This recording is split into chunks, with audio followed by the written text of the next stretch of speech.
மாண்புமிகு பேரவைத் தலைவர் அவர்களே, முதலில் நான் மாண்புமிகு அமைச்சர்களுக்கு நன்றி சொல்வதற்கு கடமைப்பட்டிருக்கின்றேன். ஏனென்றால் இந்த கேள்வி நான் சட்டமன்ற உறுப்பினர் ஆன முதல் கூட்டத்தொடரிலே எழுப்பினேன். அப்பொழுது என் மனதில் இருந்தது என்னவென்று சொன்னால், கடந்த ஆட்சி காலத்தில் ஒரு நல்ல மகப்பேறுக்கென்று ஒரு தனி கட்டிடம் கட்டப்பட்டு அந்த ஆபரேஷன் தியேட்டர் நடைமுறைக்கு வராமல் இருந்தது. அதற்கு பிறகு நம்முடைய நீர்வளத்துறை அமைச்சர் மதிப்புக்கு மரியாதைக்குரிய ஆனந்தன் அவர்கள் ரிவ்யூ மீட்டிங் வந்தபொழுது அவரிடம் ஒரே ஒரு கோரிக்கை தான் வைத்தேன். கோரிக்கை வைத்த மறுநொடியே அங்க இருக்கக்கூடிய டிஎம் எல்லாரும் அனைவருக்கும் கூப்பிட்டு சொன்னதனுடைய விரைவில் ஒரு 10 நாளைக்கு முன்பாக அந்த ஆபரேஷன் தியேட்டர் முழு பயன்பாட்டிற்கு கொண்டு வரப்பட்டு சிசேரியன் எல்லாம் இன்னைக்கு மிக சிறப்பாக செஞ்சி மருத்துவமனையில் நடைபெற்று இருப்பதற்காக மாண்புமிகு நீர்வளத்துறை அமைச்சருக்கும் நம்முடைய சுகாதாரத்துறை அமைச்சருக்கும் முதலில் நன்றி கடனோடு நன்றி தெரிவித்துக் கொண்டு, மாண்புமிகு அமைச்சர் அவர்கள் சொன்னது போல செஞ்சி மருத்துவமனை என்பது தேசிய நெடுஞ்சாலையில் அமைந்திருக்கக்கூடிய மருத்துவமனை. அதிகமான ஆக்சிடென்ட்ஸ் நடக்கக்கூடிய இடம்.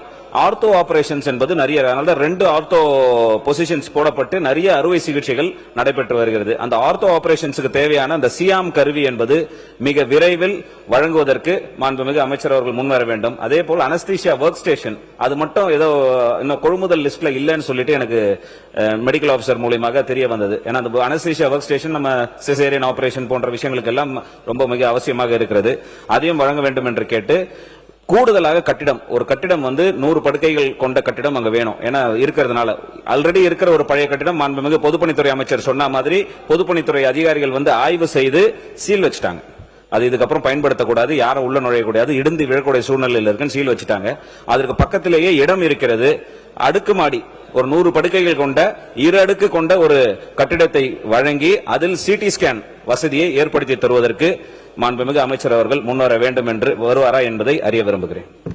மாண்புமிகு மக்கள் நல்வாழ்வுத்துறை அமைச்சர். மாண்புமிகு பேரவைத் தலைவர் அவர்களே, மாண்புமிகு உறுப்பினர் கேட்பதற்கு முன்னாலே நம்ம சொன்னோம், சியாம் அந்த கருவியும் அனஸ்தீசியா ஒர்க் ஸ்டேஷனும் வழங்குவதற்கான முயற்சிகள் ஏற்கனவே எடுத்துட்டு இருந்துட்டு இருக்கோம். கூடிய விரைவில் அது கிடைக்கும் என்பதை நான் சொல்லிக்கொள்ள விரும்புகிறேன்.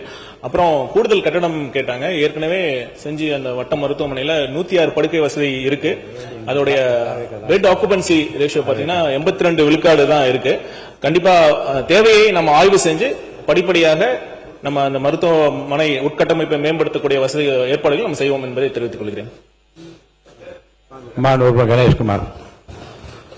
மாண்புமிகு பேரவைத் தலைவர்களே, ஆக்குபன்சி ரேட்ன்றதை பொறுத்த வரைக்கும் நமக்கு இங்க போதுவான இல்லாதனால முண்டியம்பாக்கம் ஹாஸ்பிட்டலுக்கு ரெஃபரல் ரேட் கொஞ்சம் நிறைய இருக்கு.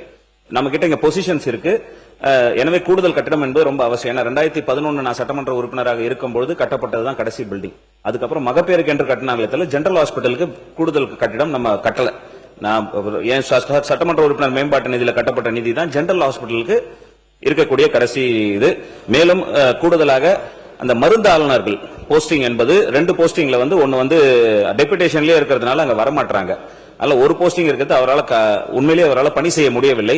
அதை நிரந்தர பணியாக 2 போஸ்டிங்கும் செய்து தர வேண்டும் என்பதை கேட்டுக்கொண்டு 100 சப் சென்டர்ஸ் இந்த ஆண்டுல வழங்கப்படும் என்று அறிவிப்புல கொடுத்தீங்க.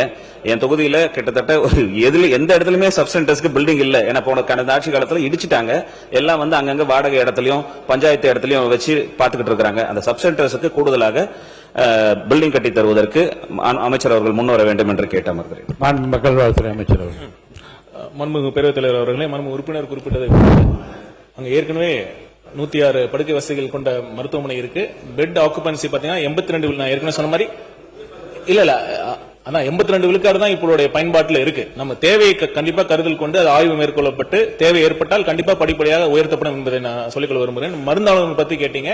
இப்ப இந்த நம்ம பட்ஜெட் அறிவிப்பிலே நம்ம சொல்லியிருக்கோம், கூடுதல் மருந்தாளர்கள் பணி ஆணையை நம்ம கொடுக்க போறோம். கண்டிப்பாக அதை பூர்த்தியும் செய்ய போறோம். சப் சென்டர் சொல்லியிருக்கீங்க, நம்ம 100 சப் சென்டர் நம்ம கட்ட போறோம். அது கண்டிப்பாக செஞ்சி தொகுதியிலும் நம்ம ஏற்படுத்தி தர நம்ம முயற்சி எடுப்போம். நன்றி. உறுப்பினர் விஜயகுமார், கும்படிப்பூண்டி தொகுதி. மாண்புமிகு பேரவைத் தலைவர்களுக்கு, கும்மிடிப்பூண்டி தொகுதியில் தொழிற்சாலைகள் நிறைந்த பகுதி என்பதால் அங்கு காற்று மாசுபாடு அடைந்து சிறுநீர் பாதிப்பு மற்றும் கேன்சர் அதிகமான நோயாளிகள் இருப்பதால் அங்கே உள்ள அரசு பொது மருத்துவமனைகள் போதிய வசதி இல்லாமல் இருப்பதால் எங்களுக்கு சிறுநீர் பாதிக்கப்பட்ட மக்களுக்கு டயாலிசிஸ் செய்வதற்கு 2 மிஷின்கள் மட்டும் உள்ளது. அதனை உயர்த்தி ஒரு 6 மிஷன்களாக அளிக்கும்படி பேரவைத் தலைவர்களுக்கு